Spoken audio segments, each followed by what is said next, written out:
Le lion, le loup et le renard. Fable 3 du livre 8e des Fables de Jean de La Fontaine. Un enregistrement de Jean Lambert pour LibriVox.org.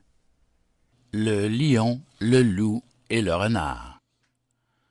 Un lion, décrépit, goutteux, n'en pouvant plus, voulait que l'on trouvât remède à la vieillesse. Alléguer l'impossible au roi, c'est un abus. Celui-ci, parmi chaque espèce, manda des médecins. Il en est de tous arts. Médecins ou lions viennent de toutes parts, de tous côtés lui vient des donneurs de recettes.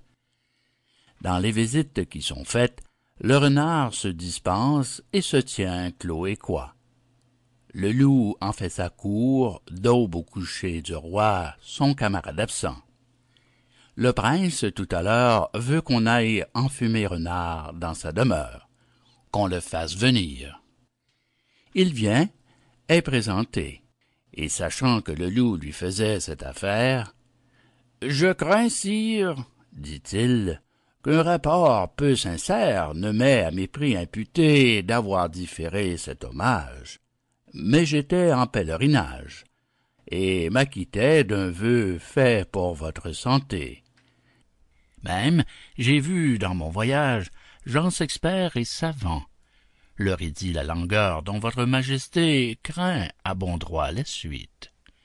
Vous ne manquez que de chaleur. Le long âge en vous l'a détruite. D'un loup écorché vif, appliquez-vous la peau, toute chaude et toute fumante. Le secret sans doute en est beau pour la nature défaillante. Mais Sire Loup vous servira, s'il vous plaît, de robe de chambre. Le roi goûte cet avis-là. On écorche, on taille, on démembre, mais Sire Loup. Le monarque n'en soupa et de sa peau s'enveloppa. Messieurs les courtisans, cessez de vous détruire. Faites, si vous pouvez, votre cour sans vous nuire. Le mal se rend chez vous au quadruple du bien. Les daubeurs ont leur tour d'une ou d'autre manière. Vous êtes dans une carrière où l'on ne se pardonne rien. Fin de Le lion, le loup et le renard.